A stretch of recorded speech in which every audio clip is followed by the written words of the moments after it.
एक तरफ भूमिहार, दूसरी तरफ राजपूत, तो ये टक्कर है, वहाँ पर जंग है और इस जंग में आगे निकलने की होड़ मची हुई है। पार्टी को जो करना है कर ले, लेकिन डबल इंजन की सरकार पर वो सवाल उठा रहे हैं, कह रहे हैं जो कार्रवाई करना हो कर ले, हमको कोई दिक्कत नहीं है। सर, जो खबर आ रही है कि वीणा देवी को भी अपने धोखे दे रहे हैं, इसकी चर्चा हो रही है, लालटेन जलाने की चर्चा हो रही है कि दिन में सांभवी भाभी के साथ, जो समस्तीपुर के लोग लिख रहे हैं, और रात में जो है सन्नी भैया के साथ। सर, मनोज तिवारी की बात करेंगे। मनोज तिवारी को कौन टांग नहीं अड़ाने दे रहा है? तो वीणा देवी के लिए उधर भूमिहार में भी चैलेंज, इधर राजपूतों में भी चैलेंज, राजपूतों में और चैलेंज।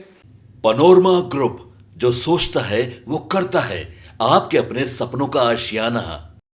नमस्कार, न्यूज हाट के खास प्रोग्राम सियासत में आप सभी दर्शकों का बहुत बहुत स्वागत है। मैं हूं करिश्मा और हमारे साथ मौजूद है न्यूज हाट के सीनियर जर्नलिस्ट चंदन झा।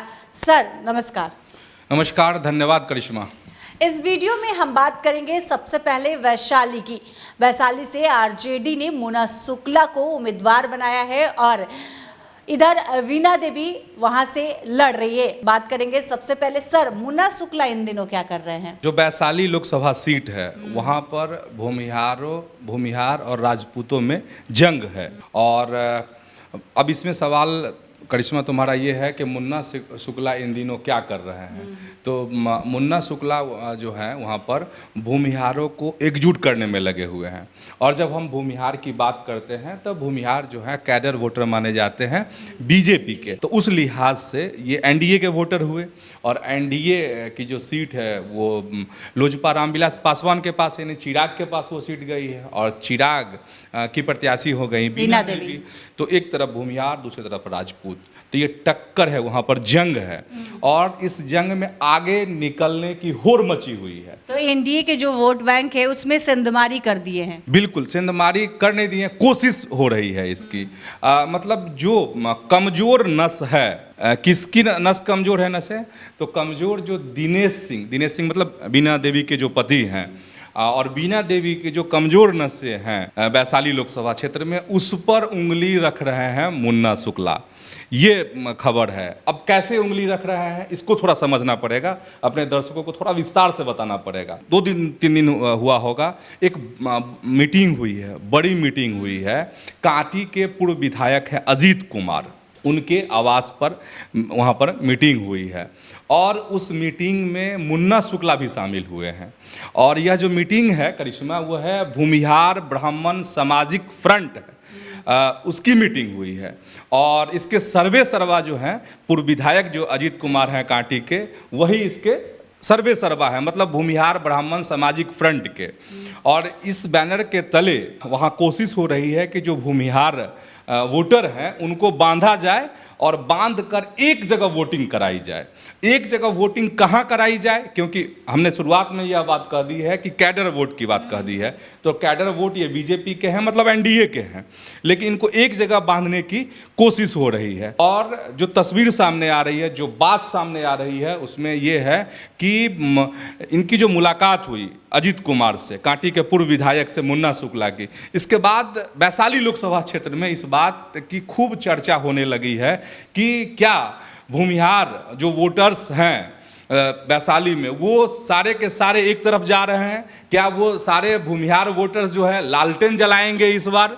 इसकी चर्चा हो रही है, लालटेन जलाने की चर्चा हो रही है। अब होगा क्या, वो जब वोटिंग होगी और जब मतगणना होगी तब यह बात पता चलेगी कि क्या हो, इसका असर क्या हुआ। लेकिन इस तरह की कोशिश हो रही है। अब इसमें थोड़ा अजीत कुमार को समझना पड़ेगा। अब अजीत कुमार क्या हैं, वो भी आकांक्षी थे टिकट के, आकांक्षी मतलब उनके मन में, या उनकी कोशिश इस तरह की, सियासी कोशिश इस तरह की चल रही थी कि अगर बीजेपी के पास यह सीट रह जाती है, मतलब वैशाली लोकसभा, तो वो उनकी कोशिश ये थी कि हम वहाँ से चुनाव लड़ें।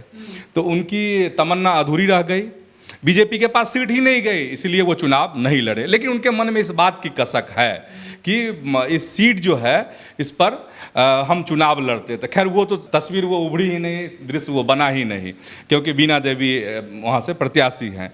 तो एक कसक जो है इनके मन में।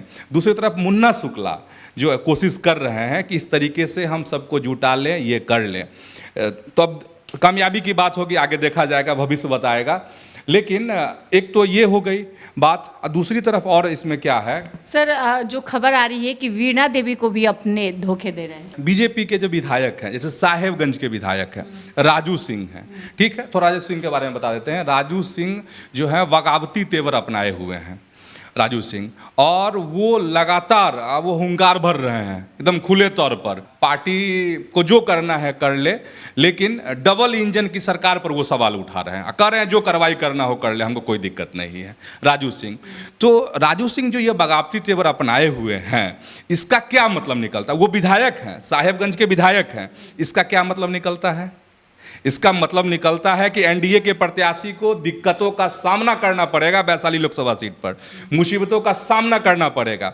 एक तो हम बता दिए किधर भूमिहारों में क्या चल रहा है, जो मीटिंग हुई भूमिहार ब्राह्मण जो सामाजिक फ्रंट है उसकी बात हम बता दिए। मुन्ना शुक्ला उस मीटिंग में गए थे, उसमें इनकी बहुत लंबी बातचीत हुई है अजीत कुमार से, तो ये जो लंबी बातचीत है वो गुल खिलाएगा, ऐसा कहा जा रहा है। इधर राजू सिंह बगावती तेवर में हैं, बीजेपी के लिए परेशानी का सबब बन रहे हैं। बीजेपी क्या करेगी पता नहीं, लेकिन फिलहाल वो हुंकार भर रहे हैं वहाँ से। इसके बाद वरुराज के विधायक हैं अरुण जी हैं, तो वो मौन साधे हुए हैं। पारू के जो विधायक हैं वो अशोक सिंह हैं, वो भी मौन हैं। 3 विधायक 3 विधानसभा क्षेत्र, एक साहेबगंज से जो है वहाँ से प्रतिवाद हो रहा है राजू सिंह के द्वारा। अशोक सिंह हैं, ये चुप हैं। बरुराज के जो विधायक हैं अरुण जी, वो चुप हैं। इसका क्या मतलब निकलता है? और इसका मतलब जो दर्शक हैं, अपने सुधी दर्शक हैं, वो समझ रहे होंगे कि इसका क्या मतलब निकलता है। ये चैलेंज है किसके लिए? तो बीना देवी के लिए। तो बीना देवी के लिए उधर भूमिहार में भी चैलेंज, इधर राजपूतों में भी चैलेंज। राजपूतों में और चैलेंज क्या है कि जैसे इंजीनियर रविंदर का नाम आता है, कई बार वो टिकट के आकांक्षी थे, टिकट जो है उन्हें नहीं मिला, टिकट बीना देवी को मिल गया। तो ये लोग भी अपनी दुश्मनी मतलब निकालने में लगे हुए हैं। क्षेत्र में जो बांटने की जो कोशिश हो रही है, बांटने और छांटने की जो कोशिश हो रही है, उसमें इंजीनियर रविंद्र, फिर संजय सिंह जो लोग हैं, वो लोग जो हैं वो चुप नहीं बैठ रहे हैं। वो भी बीना देवी के जो वोटर्स हैं उसको छिटकाने की कोशिश कर रहे हैं, क्योंकि इन लोगों के मन में भी दिल में कसक है कि हमें टिकट नहीं दिया, किसने? चिराग पासवान ने। तो इसका असर हाजीपुर में भी पड़ने वाला है। लेकिन अभी चूंकि हम लोग वैशाली पे चर्चा कर रहे हैं, तो इसीलिए बता रहे हैं कि वैशाली की जो ये स्थिति बन रही है। जातीय समीकरण क्या है सर? जातीय समीकरण की अगर हम बात करेंगे तो जैसे भूमिहार वोटर की बात कर रहे थे, 2,84,000 वोटर हैं भूमिहार, फिर 1 लाख के आसपास यादव वोटर हैं, 50,000 मल्लाह है, फिर 1 लाख मुसलमान भी हैं करीब वहाँ पे वोटर। तो अगर भूमिहार अगर पलट जाए तो क्या होगा वैशाली में? ये है कोशिश मुन्ना शुक्ला के द्वारा, यही की जा रही है कि भूमिहारों को पलटा दिया जाए, यानी कि बीजेपी एनडीए के जो कैडर वोटर है उसमें सेंधमारी कर दी जाए। अब ये होगा या नहीं होगा वो तो वक्त बताएगा, लेकिन इनकी भरपूर कोशिश है। और भरपूर कोशिश का सबसे बड़ा प्रमाण है एक 2 दिनों पहले जो अजीत कुमार पूर्व विधायक के घर पे जो मीटिंग हुई है, उस मीटिंग में मुन्ना शुक्ला का जाना, लंबी बातचीत होना और फिर बाद में सबका मुस्कुराता हुआ दृश्य सामने आना। तो ये मुस्कुराना, मीटिंग करना, ये बहुत चीज कह रहा है। और बीना देवी कैसे घिर रही हैं वो भी हम बता ही दिए अपने दर्शकों को। करिश्मा सर, समस्तीपुर से एक अलग तस्वीर देखने को मिल रही है, दिन में लोजपाई और रात में कांग्रेसी, ये क्या है? हाँ देखो, समस्तीपुर से बहुत सारे दर्शक हैं न्यूज़ हाट को देखने वाले, वो तस्वीर भेज रहे हैं कि देखिए अभी दिन में जो है वो लोग ऐसे लिख रहे हैं और कह रहे हैं कि दिन में संभवी भाभी के साथ, ठीक है, जदयू के नेता बहुत सारे हैं कि दिन में संभवी भाभी के साथ, जो समस्तीपुर के लोग लिख रहे हैं, और रात में जो है सन्नी भैया के साथ। ये जदयू के कार्यकर्ता दोनों तरफ रोटी सेक रहे हैं। तरफ जो समस्तीपुर का जो समीकरण है वाकई में मज़ेदार है। कई बार हम लोगों ने अलग अलग कार्यक्रमों में बताया है अपने दर्शकों से, थोड़ा जिक्र कर देते हैं। इधर अशोक चौधरी की बेटी हो गई संभवी चौधरी, उनको चिराग पासवान की पार्टी की यह सीट है समस्तीपुर, तो वो वहाँ की प्रत्याशी हो गई। इधर सन्नी हजारी जो है, महेश्वर हजारी जो मंत्री हैं, उनके पुत्र हैं।